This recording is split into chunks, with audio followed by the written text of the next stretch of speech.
Muy buenos días a todos quienes nos ven y escuchan este programa. Desde San Marcos, la Decana de América, el canal web de Culturas, con tu programa Pensadores Peruanos, a cargo de quienes habla Bernardino Ramírez Bautista. En esta oportunidad tenemos al doctor Carlos Aquino Rodríguez, nuestro invitado. Él nos va a hablar sobre las nuevas relaciones Asia-Pacífico.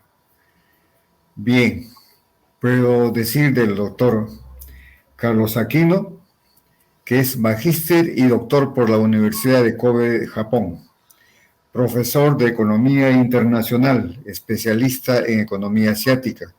Ha sido profesor visitante de universidades en Asia, director del Instituto de Investigaciones Económicas de la Facultad de Ciencias Económicas de la Universidad Nacional Mayor de San Marcos, autor de diversas publicaciones, entre ellas Introducción a la Economía Asiática, y ha publicado muchos artículos también en revistas de Japón, China y el Perú. Bueno, tenemos pues al doctor Carlos Aquino y sea bienvenido pues. Un saludo especial. ¿Cómo estás, estimado amigo doctor Bernardino Ramírez? Qué gusto estar en tu programa. Así es, Carlos. Bueno, vamos a conversar sobre las nuevas relaciones de Asia-Pacífico, es decir, sobre los países asiáticos y americanos que están pues vinculados entre ellos a través del Océano Pacífico. Actualmente sabemos que existen unas 21 economías miembros, ¿no? Entre ellas está Brasil, Australia, Brunei, Darussalam, Canadá, Corea, Chile, China, Estados Unidos, Filipinas, Hong Kong, Indonesia, Japón, Malasia, México, Nueva Zelanda, Papúa Nueva Guinea, Perú, Rusia, Singapur, Taiwán, Tailandia y Vietnam. ¿Y algo usted nos puede decir de los vínculos de estos países asiáticos con la América? Sí, estamos hablando en particular del foro APEC, ¿verdad? Dentro del llamado área del Asia-Pacífico, que involucra las economías asiáticas, pero las bañadas por el Océano Pacífico, con esta parte del continente americano que da al Océano Pacífico, justamente está el foro, ¿no?, de Cooperación Económica Asia-Pacífico, que tiene 21 economías. En realidad, en la terminología del foro APEC, más que países se dice economías, ¿no? Esa es la denominación. ¿Por qué, dirán ustedes? Porque en realidad dentro de estas 21 economías están, como se mencionó, Hong Kong y Taiwán, pero en realidad ellos no se consideran países, ¿no? Hong Kong, como sabemos, es una parte especial de China, aunque manejada separadamente, una administración especial. Y Taiwán, bueno, Taiwán para muchos es parte de China. El Perú también reconoce a Taiwán como parte de China, ¿no? En todo caso, este es un foro muy importante porque estas 21 economías representan prácticamente casi la mitad de la, en términos de población, casi la mitad de la población mundial. En términos del comercio, representan casi el 55% de todo el comercio mundial, y en términos de economía también están casi la mitad. Y no solo eso, porque en realidad este grupo, para el Perú en particular, es un grupo muy importante, porque la mayor parte del comercio que tenemos es con estas 21, o bueno, 20 economías, ¿no? El Perú con las 20, ¿verdad? Solo por poner un ejemplo, en el caso de China, casi un 30% de todo nuestro comercio es con China, casi un 13% de todo nuestro comercio es con Estados Unidos. Entonces, solo con esas dos países o economías, en este caso, ya es un comercio muy importante. Pero no es solo el hecho de que cada vez tengamos una relación más fuerte a través del comercio, a través de inversión y todo lo demás, sino que debemos recordar que tenemos una relación histórica muy grande con ellos, ¿no? Obviamente con la parte del continente de este grupo, como es Estados Unidos, Canadá, México y Chile, es conocido por todos, ¿no? Somos vecinos, tenemos relaciones históricas muy largas, pero en realidad quizás no es muy conocido, pero con el lado asiático, con China, Japón, por poner dos ejemplos, tenemos una historia muy larga. Por ejemplo, quizás no muchos sepan que ya incluso desde los tiempos de la colonia, cuando el Perú fue colonizado por España, ya incluso desde 1568, ¿no? Tan pronto como fueron colonizados, desde 1568 empezaron a salir unos grandes barcos de México. México también era en ese momento el reino, el virreinato de Nuevo México, ¿no? Parte de España, colonia también de España, y salían, se dice, 1 o 2 veces al año unos grandes barcos desde Acapulco, en México, en el lado del Pacífico, el puerto, hacia Manila, en este famoso galeón de Manila, ¿verdad? Estos grandes barcos, y se iban a Manila. Manila también era una posesión española, ¿no? Estos grandes barcos salían de Acapulco entonces, llevando, ¿qué llevaban? Llevaban usualmente plata, oro, algunas especies nativas del continente americano, estamos hablando papa, camote, algunas especies, chocolate y todo lo demás, ¿no? Ahora, ¿qué hacían allá? Lo interesante es que estos barcos galeones iban de Acapulco a Manila y de ahí, aquí viene lo interesante, otros barcos pequeños se iban hasta principalmente Macao. Macao es un lugar por Cantón, y allí intercambiaban productos, o sea, llevaban la plata, los productos que traían de Latinoamérica llevaban a China y de China conseguían pues muchos productos, pero también de Japón, otros países, y lo traían a Latinoamérica. ¿Qué traían de China? Porcelana. Traían de China loza, traían de China seda. O sea, la aristocracia limeña de ese momento, la aristocracia latinoamericana, ¿no? Española, que estaba en México, en Perú, Chile, Argentina, incluso se iba hasta España estos productos, vestía seda china, consumía comida en platos de porcelana china, y también venían especies de China y otros. Además, los fuegos artificiales, por ejemplo, vinieron de China, ¿no? Estos adornos en laca también venían de ahí, ¿no? Entonces ya había un comercio, o sea, hace ya varios siglos, ¿no? Ahora, este comercio se dice que continuó desde la segunda mitad del siglo XVI hasta la primera década del siglo XIX, porque ya en la segunda década del siglo XIX se independizó pues Latinoamérica y terminó. Entonces, miren ustedes cómo esta relación con Asia, con China, ya existía desde hace muchos años. Pero claro, era más tema de comercio, pero como también nosotros sabemos, a partir de la segunda mitad en particular del siglo XIX, desde 1849, empiezan a llegar inmigrantes chinos, ¿verdad?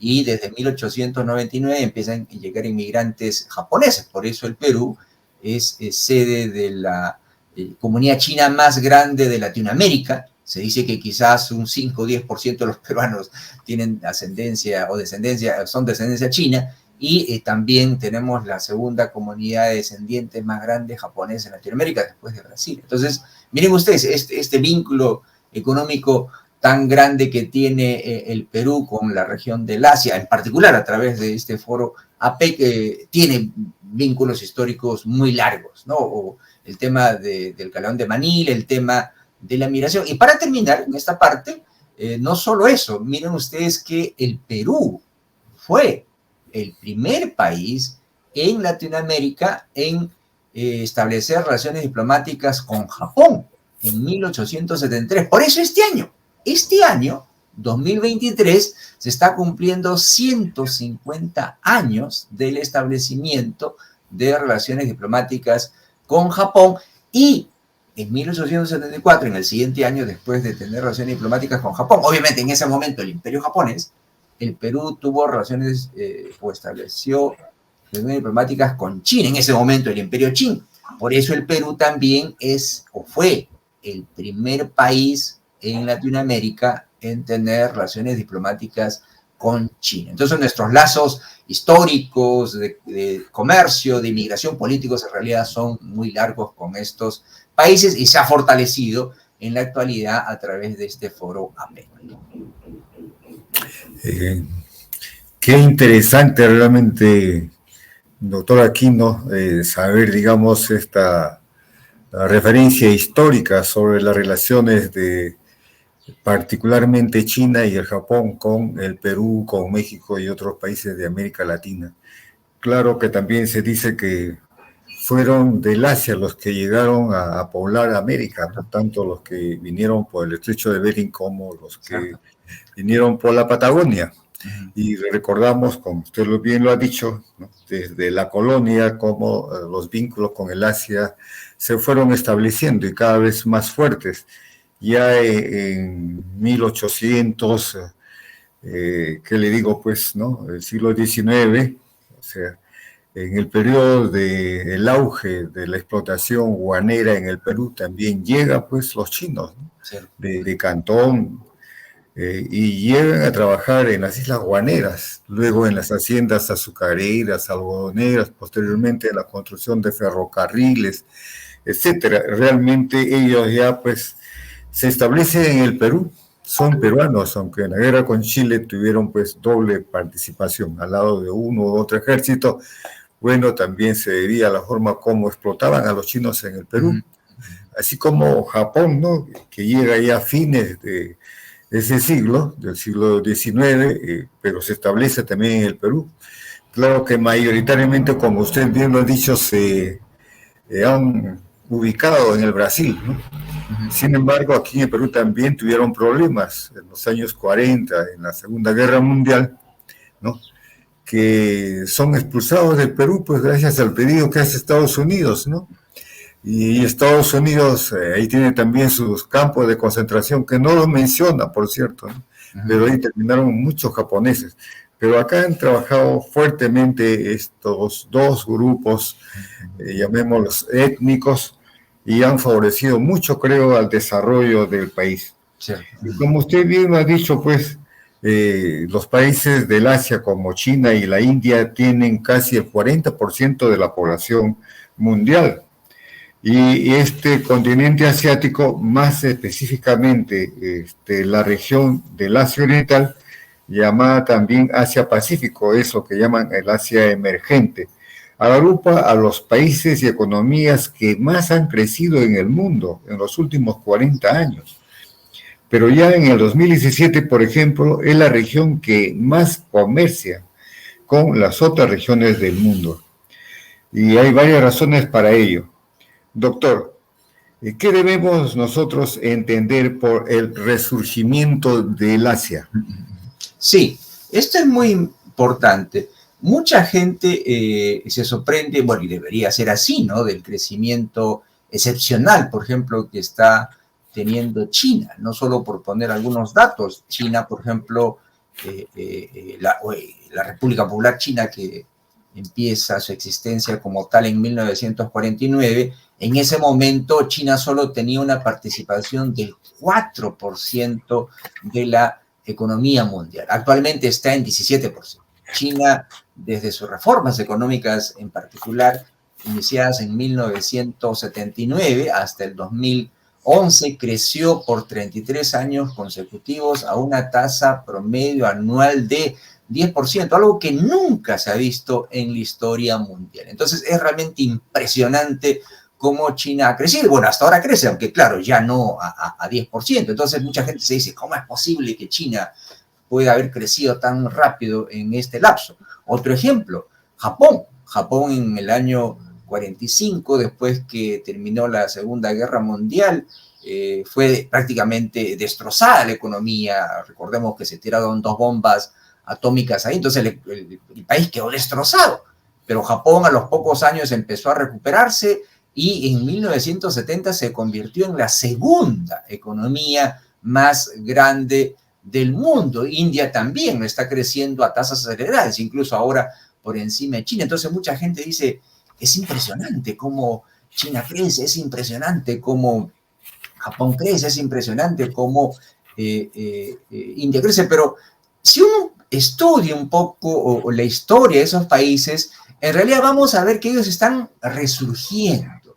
Y por eso quizás no debería sorprender mucho. Yo soy profesor de economía internacional, desarrollo económico en la Facultad de Economía y también enseño el curso, por ejemplo, de Economía Asiática, incluso Economía comparada hacia Latinoamérica, ¿no? Entonces yo, cuando mis alumnos me preguntan, profesor, ¿cómo es posible que China crezca tan rápido? Yo les digo, bueno, en realidad habría que ver lo siguiente. China, si bien es cierto, en el año 49 representaba solo el 4% de la economía mundial, China, debemos saber todos, que probablemente el siglo VI, VII hasta el siglo XVII, incluso hasta el siglo XVIII, era sin ninguna duda la potencia más avanzada del mundo. Recordemos que en el siglo XIII, XIV los chinos ya tenían pólvora, tenían imprenta, tenían papel, ¿no? Brújula. Entonces China era una potencia, o sea, en realidad en el siglo prácticamente en Europa, ¿qué había? En Europa era la clase media, no había Estados-nación, los Estados-nación se consolidan recién en Europa a partir del siglo XIII, XIV, China era un imperio. Entonces la pregunta es, ¿qué pasó con China? China incluso hasta antes de la Revolución Industrial, recordemos que la Revolución Industrial empezó en Europa Occidental a fines del siglo XVIII, China incluso hasta esa época representaba 1/3 de la economía mundial. Lamentablemente, China cayó. O sea, de 1/3 de la economía mundial a comienzos del siglo XIX, solo cayó 4%. Entonces, lo que China está haciendo es resurgir. Lo mismo India. India, en realidad, en el siglo XIII, XIV, era otras grandes potencias. Si no, en realidad, examinamos por qué los europeos empezaron a ir hacia Asia a partir del siglo XVI, XVII, XVIII, por las grandes riquezas que había, por la seda, por la porcelana china, por los textiles que había también en el algodón que había en India. Entonces, por eso digo, Asia está resurgiendo. Lamentablemente, Asia cayó por diversas razones, se cerró al mundo, sus líderes quizás pensaron que eran...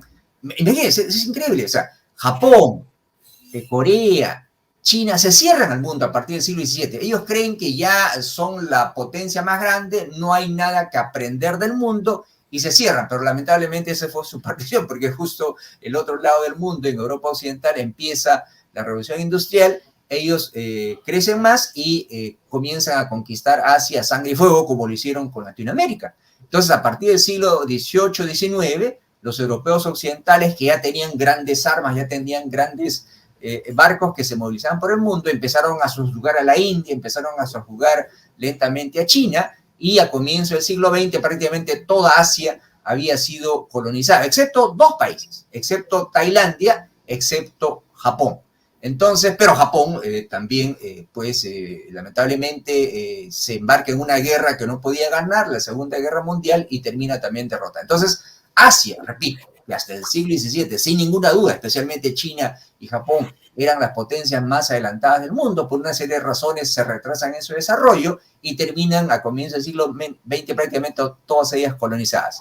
Termina la Segunda Guerra Mundial, prácticamente Asia, excepto Japón y Tailandia, no eran los únicos países que no estaban colonizados, pero el resto de Asia estaba colonizado, se independiza y Asia empieza a crecer otra vez. Entonces empieza a resurgir. Y lo que estamos viendo ahorita es un resurgimiento de Asia. Entonces, Asia, repito, en particular China y la India, probablemente el siglo VII hasta el siglo XVII, eran las potencias más avanzadas del mundo. Por una serie de razones cayeron, surgió Europa Occidental, pero ahora es el turno de Asia otra vez. Ahora, ¿por qué Asia está resurgiendo? Es una gran pregunta, podríamos resumirlo en 2 o 3 razones. Primero, recordemos que Japón, si bien es cierto, se encerró a partir del siglo XVII, como hemos comentado, como China y Corea, pero los japoneses terminaron su periodo feudal.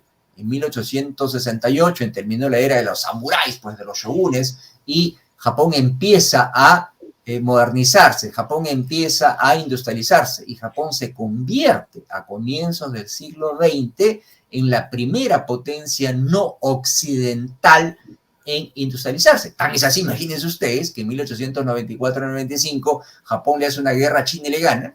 En 1904-1905 Japón le hace una guerra al Imperio Ruso y le gana, y Japón se siente tan fuerte que en 1941 ataca a Estados Unidos en Pearl Harbor y se involucra en la Segunda Guerra Mundial. Entonces, Japón empieza un proceso de industrialización. Lamentablemente, Japón se involucra en la Segunda Guerra Mundial y es derrotado. Entonces, los asiáticos empiezan a modernizarse porque empiezan a absorber la tecnología occidental como lo hicieron los japoneses, pero ahora ya, después de la Segunda Guerra Mundial, obviamente con fines pacíficos. Ahora, ¿por qué Asia está destinado a ser la sede de las economías más grandes del mundo? Hay varias razones. Primero, porque está resurgiendo Asia. Ya lo era.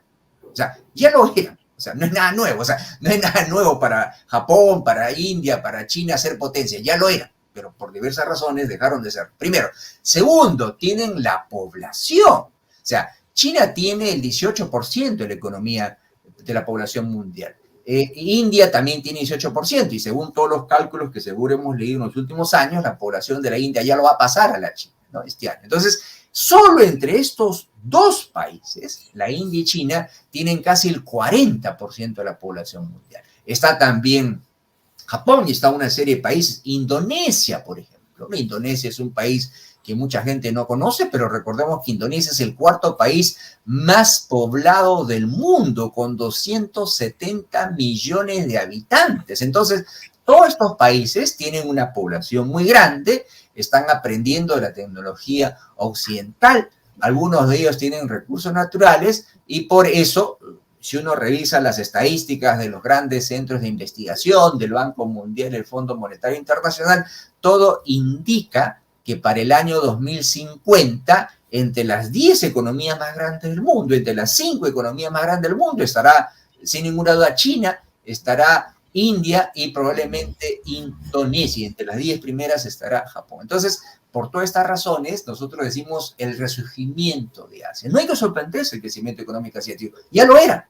Por diversas razones cayeron, la revolución industrial no empezó en Asia, sino en Europa Occidental. Asia cayó, fue colonizado en muchos casos, pero después de la Segunda Guerra Mundial en particular, cuando muchos de ellos se colonizaron, empezaron a crecer. Otro hecho que digo antes de terminar mi intervención aquí es que en realidad es sorprendente el desarrollo de Asia, porque repito, después de la Segunda Guerra Mundial estaban colonizadas, empieza un proceso de descolonización, ¿no? Y lo increíble es que casi todos, incluso Japón, que había sido destrozado en la Segunda Guerra Mundial, imagínense, tenía un ingreso per cápita menor que Latinoamérica.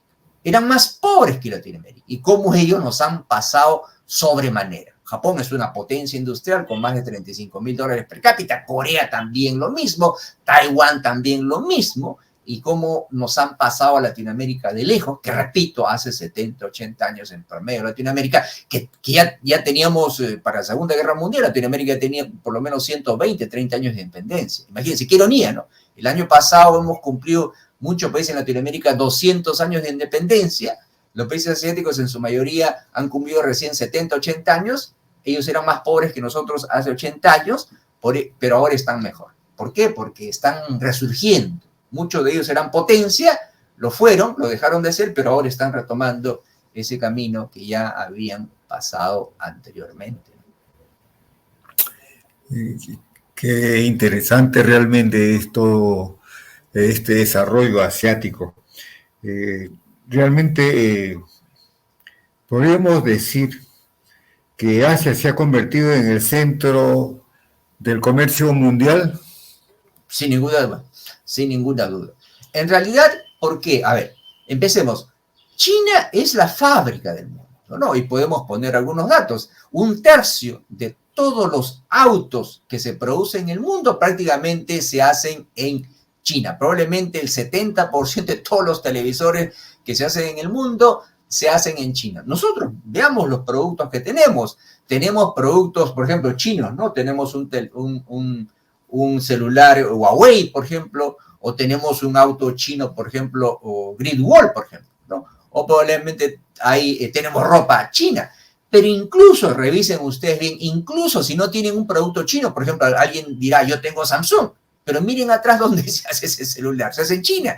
Probablemente algunos tengan un iPhone, que dicho sea de paso, el iPhone, este celular, es probablemente el aparato tecnológico pequeño más sofisticado del mundo. ¿Dónde se hace eso? El 98% se hace en China. Hace 3 años todos se hacían en China. Ahora se están empezando a hacer en Vietnam, se están empezando a hacer en la India. Pero muchos de los productos que nosotros tenemos que nos rodean o que usan o tienen nuestros amigos vecinos están hechos en China, pero no solo en China, no solo es la fábrica China, es la fábrica Asia, porque claro, en China se hace un televisor, pero si ustedes revisan, probablemente esas partes y componentes vienen de Corea, vienen de Japón, vienen de Taiwán, entonces por eso es la fábrica del mundo. Y como es la fábrica del mundo, y el comercio mundial es mayor, casi gran parte de lo que nosotros consumimos no es hecho en el Perú, es comprado de afuera.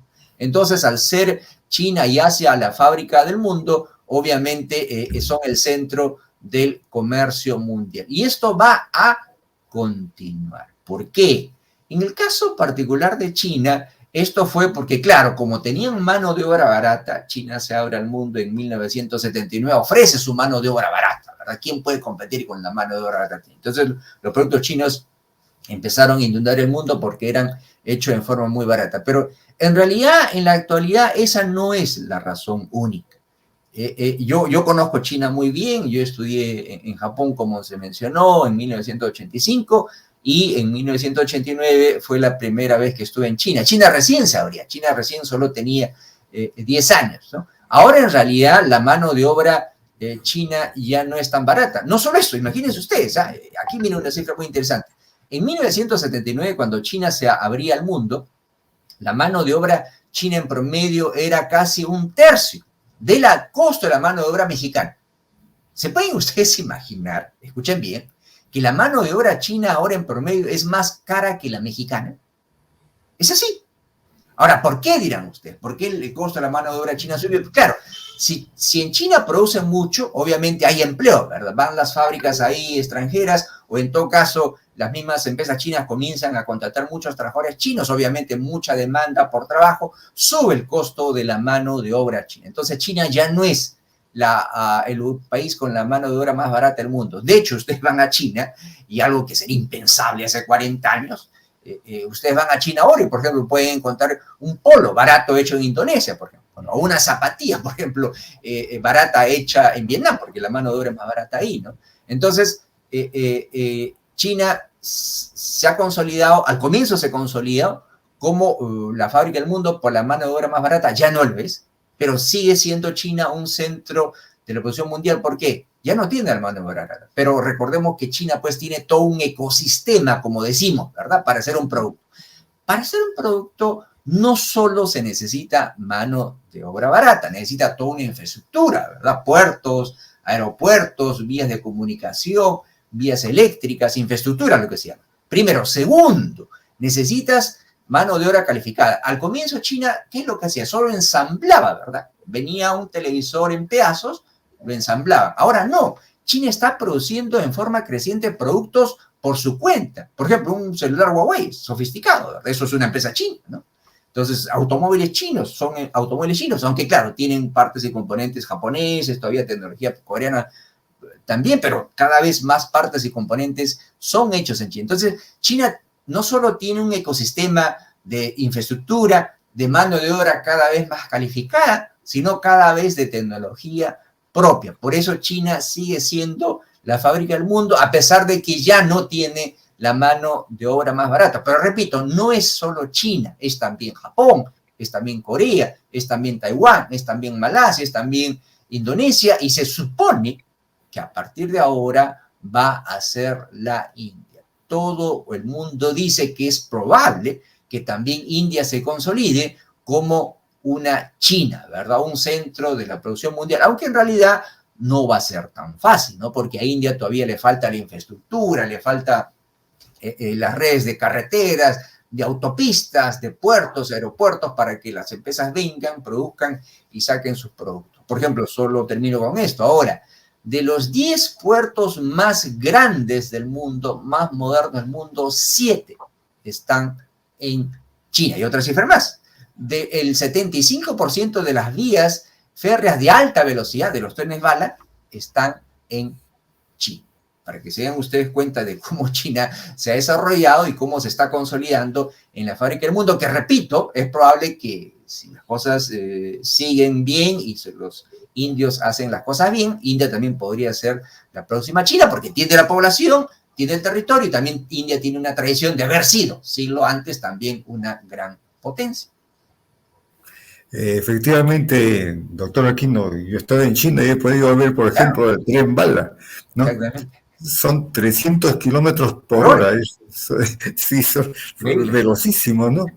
Incluso el aeropuerto chino que está en Pekín Sí, sí, tiene sí. un ferrocarril que va por el centro del aeropuerto, imagínate, ¿no? Sí, Es sí, sí, sí. inmenso, inmenso. Igualmente los edificios, ¿no? Y he visto edificios, por ejemplo, que tienen 12, 13, 14 pisos y alrededor de él hay otros edificios similares, unos Cierto, 7. Y eso cierto. se multiplica por los valles, por las ciudades. Entonces, no es que la gente va a vivir a los cerros ni cosas por el estilo, ¿no? Es otra situación. Y cómo difunden también el turismo, por ejemplo, la muralla china, ¿no? Qué fabuloso. Además de la plaza de Tiananmen y otra cosa más que se pueden ver en China. Bueno, es interesante. Y a veces me pregunto, ¿por qué es que estos países asiáticos tienen este crecimiento económico sostenido y no lo tienen otros países de otras regiones del mundo? Bueno, esa es una pregunta muy interesante, ¿no? Como decimos los economistas, esa es la pregunta del millón. Bueno, y de hecho hay muchas explicaciones, ¿no? Quizás la pregunta más interesante de la economía es, ¿por qué unos países son ricos y otros son pobres? ¿No? Bueno, ya hemos mencionado, o sea, Latinoamérica, nuestra región era hace 80 años en promedio con un ingreso más alto que Asia. Recordemos, Latinoamérica se independizó de España en gran parte hace 2 siglos.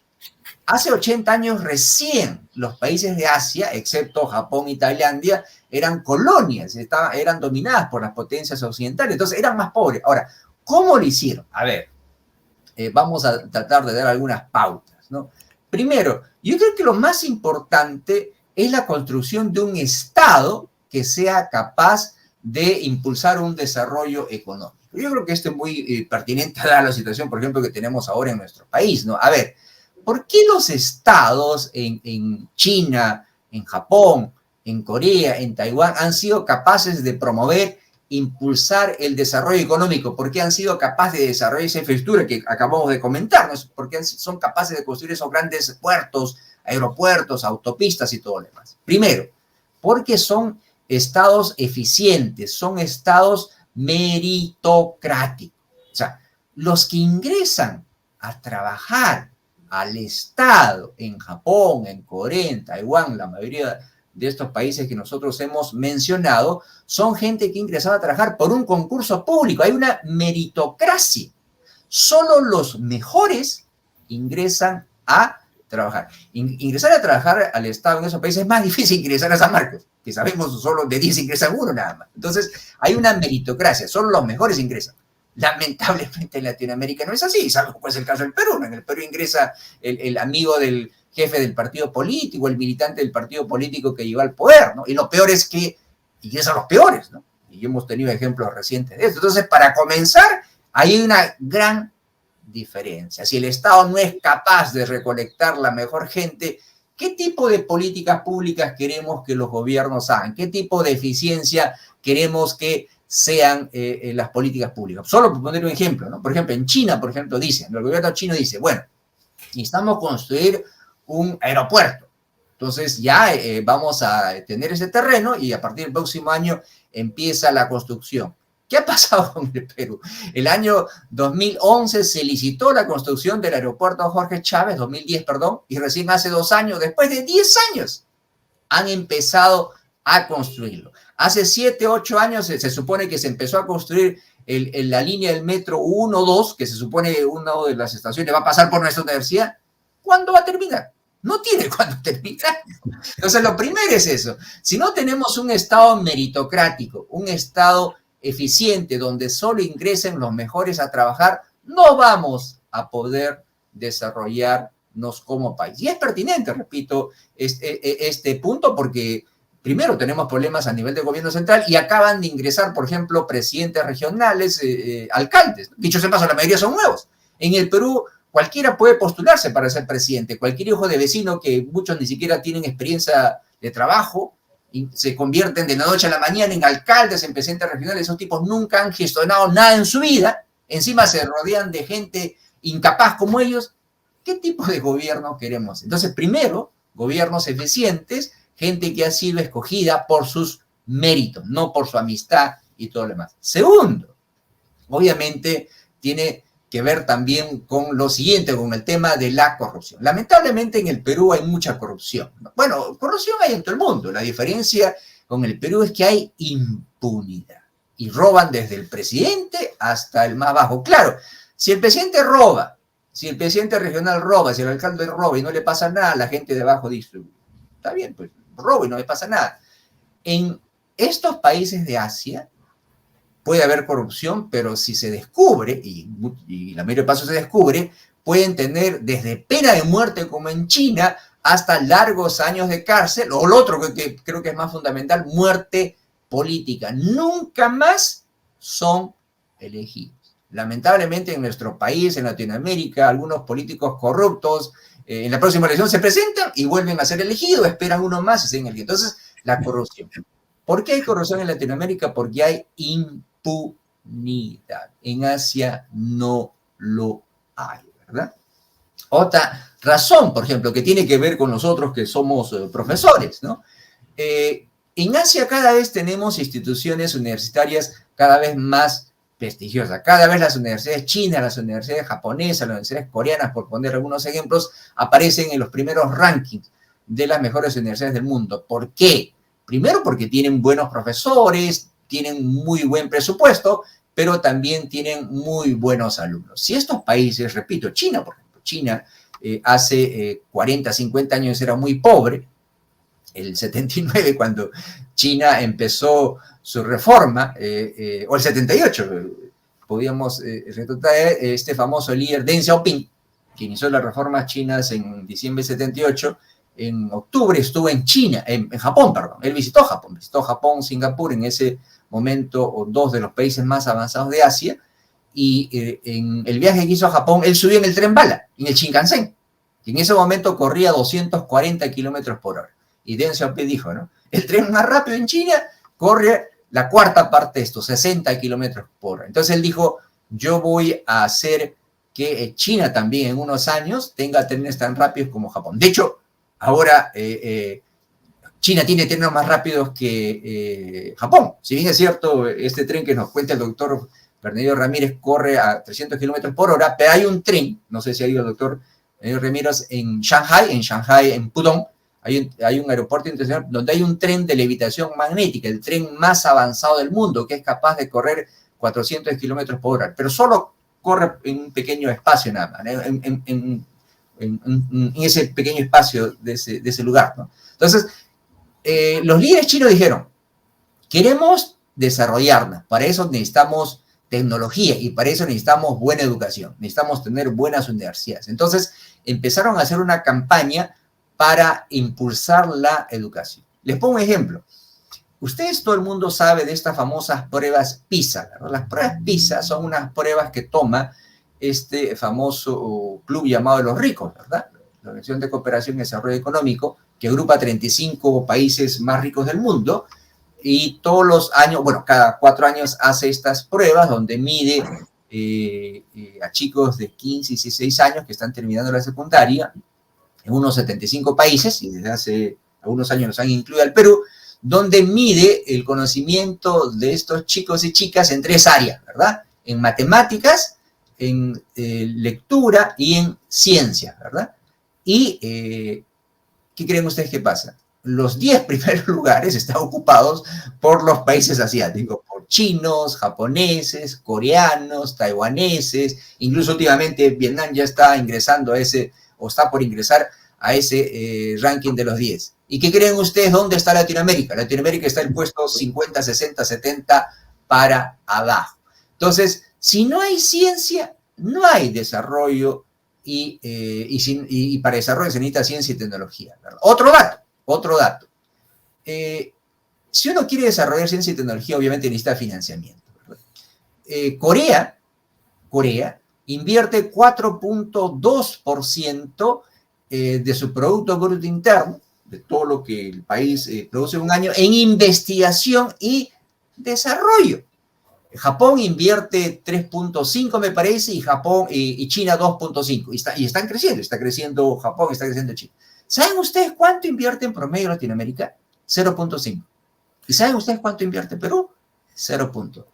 Entonces, ¿cómo queremos desarrollarnos? ¿Cómo queremos tener un sistema educativo grande si no invertimos, mejor dicho? Y termino esta parte poniendo un ejemplo. Y me acuerdo muy bien porque hace tres días estuve dictando una conferencia para la Vía Real sobre el sistema educativo universitario en Corea, Japón, China. San Marcos, que es la universidad más grande, la más antigua de Latinoamérica, la más prestigiosa se supone, que creo que tenemos como 37.000 estudiantes, solo recibimos creo que un presupuesto de, ¿cuánto era? Creo que de menos de $200 millones. ¿Saben ustedes cuánto recibe la Universidad de Tokio, que tiene 31.000 estudiantes, recibe $1.500 millones? La Universidad de Pekín, que tiene también por ahí como 33.000 estudiantes, recibe casi $2.500 millones. Y para terminar la comparación, la Universidad Nacional de Seúl, que tiene también 29.000, creo, estudiantes, recibe $750 millones. Todas estas universidades, repito, que tienen estudiantes más o menos del tamaño de nuestra universidad, incluso menos, reciben desde 5 hasta 10, 20 veces más que nosotros. Entonces, ¿cómo queremos desarrollar ciencia y tecnología si no nos dan las herramientas justamente para hacer eso? Entonces, si me preguntan cuáles son las razones para que estos países asiáticos se hagan desarrollar, menciono 3, ¿verdad? Meritocracia. Si no tenemos meritocracia, no vamos a tener funcionarios capaces y acompañados, por supuesto, de un combate a la corrupción frontal. Y segundo, un sistema educativo eficiente. Sin un sistema educativo eficiente no se puede desarrollar ciencia y tecnología y no podemos, por ejemplo, nosotros transformar los productos naturales que tenemos y vamos a hacer siempre lo que hacemos hasta ahora, ¿no? Mandar nuestro oro, nuestro hierro, nuestro cobre a esos países asiáticos y nos los devuelven ellos en manufacturas con alto valor agregado porque ellos han desarrollado su ciencia y tecnología, algo que nosotros no podemos hacer. Y lo último, ya mencioné, infraestructura. ¿Cómo queremos desarrollarnos si no tenemos puertos, aeropuertos? El Perú es un país desintegrado. Imagínense ustedes, para ir a Iquitos, ¿cuánto se necesita? Bueno, si vas en avión 1 hora, pero si no, un día o más. Somos un país desintegrado. Si no integramos al país físicamente, no podemos desarrollar. Efectivamente, doctor Aquino. Usted ha dicho bien claro que es la meritocracia, ¿no?, que debe primar para poder seleccionar a todos los que gobiernan, y también el país debe invertir mucho más en educación. En el caso de San Marcos, como usted mencionaba, solamente el Estado le da el 49% de su presupuesto y la universidad tiene que agenciarse el 51% para poder tener un presupuesto más o menos completo, ¿no?, en nuestro medio, pero totalmente deficiente para poder cubrir las necesidades de nuestros estudiantes. Son, como usted ha señalado, alrededor de 37.000 estudiantes del pre y posgrado. Y esto pues de la prueba PISA, ¿no?, que es tan importante y todos deben saber, ¿no?, de 6 puntos que se debe tener. El Perú, así, esto no llega a 3% menos, imagínense ustedes, ¿ya? Y a nivel, teniendo el nivel universitario, entonces, ¿cómo queremos que nuestra gente rinda más? Estamos por ese lado muy mal. Pero países socialistas como Vietnam, por ejemplo, y China, son los que acuden más a los tratados de libre comercio. Interesante, ¿eh? ¿No? ¿Y cómo se explica eso, doctor? Sí, esto es muy interesante en realidad, ¿no? Uno tiene la idea de que, bueno, algunos dicen, no, estos tratados de libre comercio no son buenos, ¿no? Estos tratados de libre comercio, dicen, son instrumentos que usan los países capitalistas, ¿no?, para que los países pobres abran su economía y las empresas grandes de estos países capitalistas puedan, pues, meterse en esa economía y explotar los recursos, ¿no? Pero en realidad un tratado de libre comercio no es eso. O sea, a ver, primero expliquemos qué es un tratado de libre comercio. Un tratado de libre comercio es un acuerdo donde dos o más países se reúnen y dicen, ¿no? Vamos a hacer un acuerdo para que nuestras economías se abran, ¿verdad? Yo reduzco los aranceles para que tus productos entres o elimino estos. Aranceles es el impuesto que uno cobra a los productos que vienen de afuera, ¿verdad? Entonces negocian, ¿verdad? Yo reduzco los aranceles o elimino los aranceles a estos productos. Tú también redúceme, por favor, tus aranceles para que mis productos ingresen sin problema. Entonces, un TLC depende de lo que negocien los países. Hay algunos países, y China y Vietnam, dicen yo negocio esto, pero no otro. O sea, hay excepciones. O sea, casi no hay ningún TLC en el mundo que implique una reducción de 100%, eliminación de 100% de los aranceles. Siempre hay algunas excepciones. Entonces, un TLC, y aquí viene lo primero, un TLC va a ser bueno o malo dependiendo de cómo se negocie. Si yo abro todo mi mercado y no exijo al otro país que abra su mercado, obviamente voy a ser un mal negociador, ¿no? O si yo abro todo mi mercado sabiendo que si lo abro de la noche a la mañana pueden quebrar alguna de mis empresas, tampoco son un buen negociador. Ahora, aquí viene otro tema. Primero, un TLC es raro que se eliminen todas las reducciones. Siempre algunos países dicen, no, yo no abro esto. Pero incluso aunque abran, usualmente dice, está bien, yo voy a abrir, por ejemplo, yo voy a abrir mi mercado de automóviles, pero no lo voy a abrir de la noche a la mañana. Voy a abrirlo me das un plazo de 5 años, me das un plazo de 10 años o me das un plazo de 15 años. Ahora, eso va a depender de la capacidad negociadora de cada país. En el caso particular de Vietnam y China, efectivamente, esos países son socialistas o comunistas, pero qué ironía, son dos países que tienen muchos tratados de libre comercio. Ahora, obviamente ellos también tienen unas excepciones, pero más que eso yo diría, ellos aprovechan muy bien. Yo diría que el gran problema del Perú no es que tenga muchos tratados de TLC, que efectivamente lo tenemos, sino que no aprovechamos. Porque un TLC no implica que automáticamente yo voy a vender mis productos a China, Japón o Corea, países con los que he hecho TLC. O sea, un TLC dice, ¿no? Yo te abro la puerta para que tú me vendas tus productos y tú me abres la puerta para que yo venda mis productos. Pero si yo no tengo la infraestructura, yo no tengo la producción para vender los productos que se supone tú me has permitido con los TLCs que yo te venda, no lo voy a hacer. Entonces, los chinos, los vietnamitas han sido muy buenos, se han beneficiado porque ellos tienen los productos, ellos tienen la capacidad, hacen TLCs, ellos aprovechan esos mercados abiertos para vender más. Entonces, ese yo creo que, digamos, la gran diferencia. Ellos han aprovechado al 100% los tratados de libre comercio que han firmado porque esos mercados que se le han abierto, ellos lo han aprovechado para vender. Ahora, ¿por qué ellos han sido capaces de hacer eso o no? Porque obviamente han desarrollado industria, ¿verdad? Así como hemos dicho que China se convirtió en la fábrica del mundo porque el gobierno abrió el país, usó la mano de obra barata, hizo infraestructura. Hay otro componente que también es importante para que un país se desarrolle. Obviamente que hay que tener estabilidad social y política. Imagínense ustedes con lo que está pasando en el Perú, no creo que haya muchos inversores extranjeros que quieran venir, ¿no?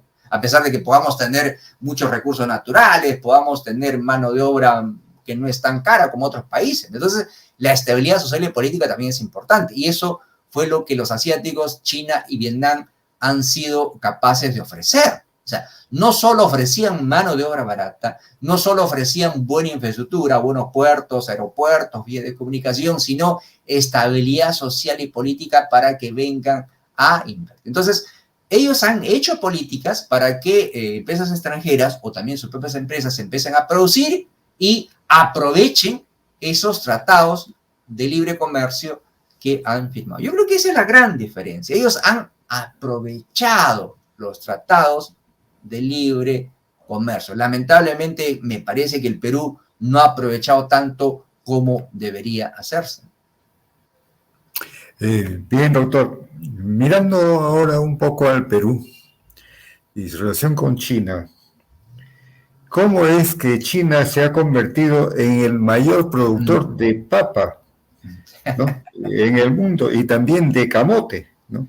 Actualmente China contribuye con más del 25% de la producción mundial de papa y el 80% de camote. ¿Cómo se explica esto, doctor? Esa es una historia muy interesante. A ver, la papa es originaria del Perú, obviamente, todo el mundo sabemos eso, ¿no? Pero, ¿cómo llegó la papa a China? Recuerden ustedes que comentamos que desde mitad del siglo XVI había este famoso comercio del galeón de Manila. Estos grandes barcos españoles que salían de Acapulco llevaban, ya hemos dicho, papa, plata, pero también llevaban productos nativos. La papa llegó a China a través de eso. Entonces, miren ustedes qué interesante. Entonces, a partir del siglo XVII, por ejemplo, empezó a llegar papa peruana a China. Entonces, por ahí alguien descubrió que esta papa podía crecer en China. El camote podía crecer en China. Encontraron climas adecuados para que se plante este producto. No solo eso, imagínense ustedes, cuentan que en el siglo XVIII, a fin del siglo XVIII, hubo una gran hambruna en China.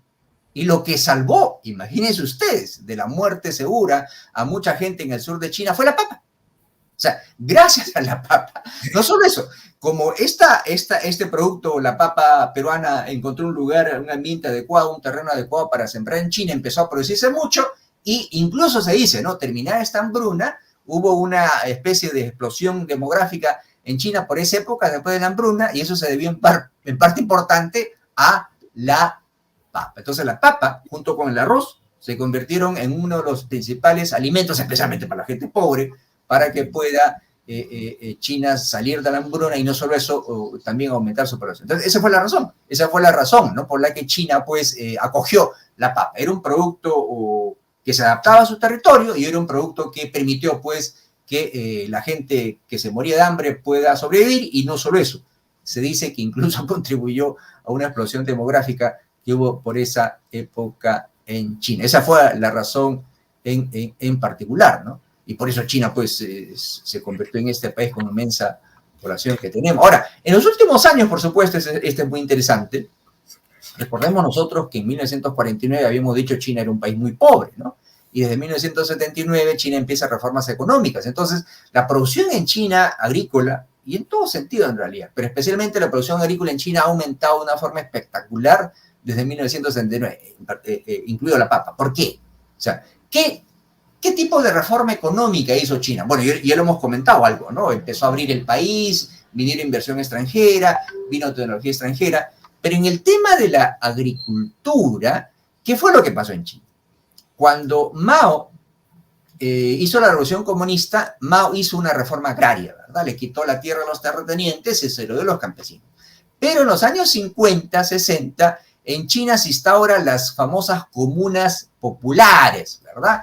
Una comuna popular, en términos sencillos, es como una especie de cooperativa, ¿verdad? Entonces, la tierra de los agricultores se agrupó y empezó a cultivarse en forma común, ¿no? La tierra del campesino A, B, C se juntó y empezó a cultivarse en forma común. Pero nosotros sabemos que a veces las cooperativas tienen un problema, ¿no? Porque como alguien dice, cuando alguien es de todos, no es de nadie, ¿no? Si esta tierra no es mía en realidad, porque lo que yo produzca lo tengo que repartir, eso significa cooperativa, ¿no? Lo que se produce en común se reparte comúnmente. Entonces dicen que esta cooperativización de la tierra, estas comunas populares, un poco que bajó el incentivo para producir. Entonces, en 1979-80, cuando empiezan las reformas económicas, el gobierno chino dijo lo siguiente, ¿no? Hay que darle la tierra mejor a cada campesino.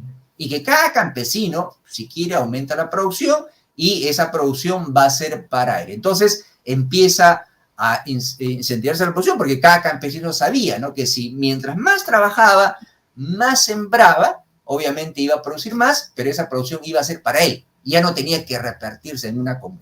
Entonces aumentó la producción. No solo eso, el gobierno chino también aumentó el precio al que le compraba, porque una parte importante de lo que producía al comienzo compraba al campesino para tener temas de seguridad alimentaria. Y por supuesto, empezó también a ayudar a los campesinos a través, por ejemplo, de la infraestructura, ¿verdad? Hacer carreteras para que la producción salga más a la ciudad, a dar incentivos para que los campesinos modernicen su agricultura, compren maquinaria, usen fertilizantes para aumentar la productividad, producción y todo. Entonces yo creo que todas estas razones han hecho que la producción en China aumente mucho y por eso tenemos esa ironía que dice el doctor Bernardo Ramírez, que China es ahora el más grande productor mundial de papa. No solo eso, doctor Bernardo, no sé si recuerda en el año, creo que fines de los años, el segundo gobierno de Alan García, el Perú hubo una escasez de papa, tuvimos que importar papa de Vietnam y China.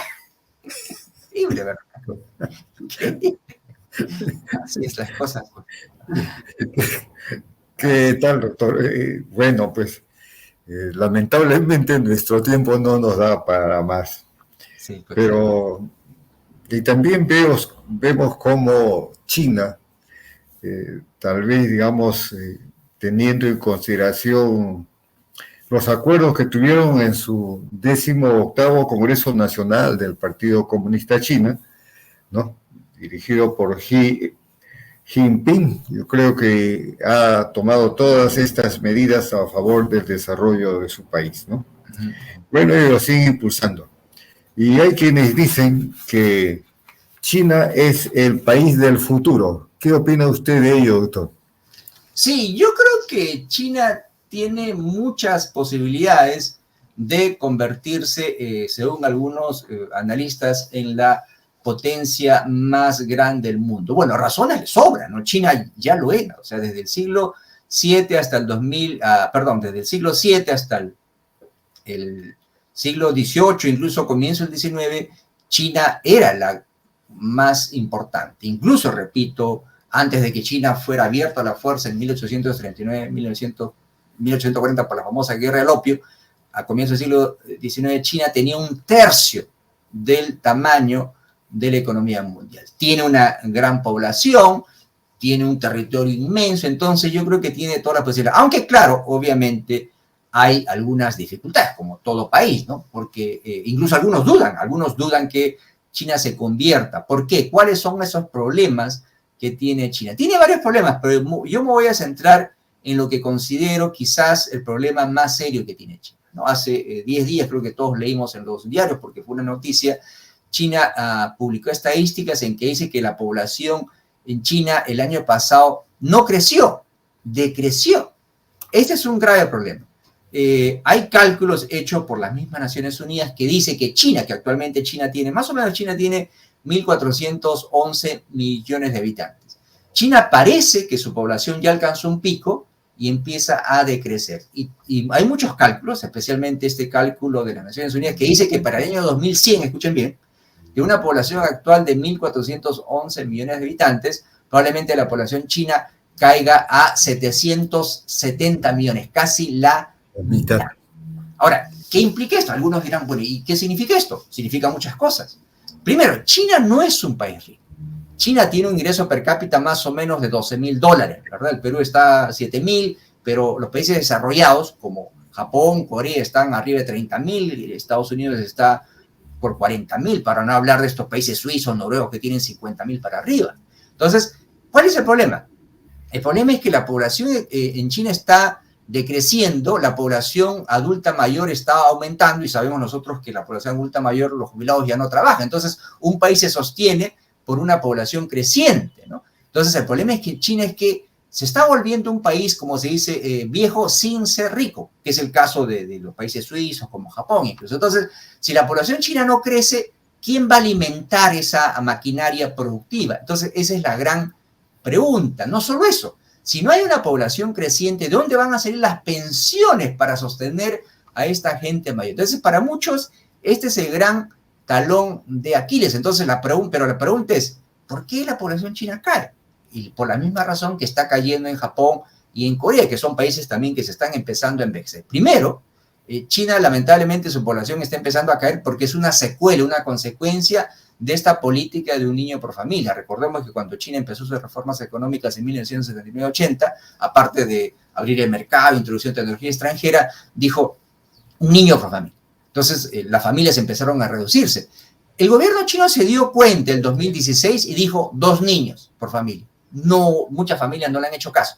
El año pasado dijo 3 niños, no le han hecho caso. Ahora, ¿por qué las familias chinas no tienen más hijos? Primero, porque muchos han acostumbrado a tener un hijo. Tener 2 hijos es mucho costo, la educación en China es carísima, la vivienda en China es carísima. Entonces, si no se hace la educación más barata para los chinos, si no el costo de las viviendas es muy caro, probablemente la población china no va a aumentar y ahí sí va a tener China un problema serio. Ahora, no es inevitable que China deje de crecer, porque un país incluso con poca población podría crecer. ¿Cuál es la solución? Que esa gente que se está jubilando, nosotros sabemos que una persona mayor de 70 años hace 100 años ya prácticamente estaba mal, ¿no? Pero una persona de 70 años en el Perú y en Japón está muy bien, ¿no? Entonces, que se incorpore esa gente mayor que puede trabajar. Segundo, que se incorporen más mujeres al mercado de trabajo. Y tercero, productividad, ¿verdad? Automatización. Entonces, yo creo que si China puede vencer esta dificultad, China podría consolidarse como la potencia más grande del mundo en los próximos 20, 30 años. Muy bien, mi querido doctor Carlos Aquino. Bueno, yo expreso mi agradecimiento al doctor Carlos por su participación en este programa de Pensadores Peruanos. Y con esto también hemos reiniciado pues, este programa en el 2023. Así que los invito a ustedes para una próxima reunión que tendremos en su programa. Doctor Carlos, muchas gracias y será hasta otra oportunidad. A usted, doctor Ramírez, hasta la próxima.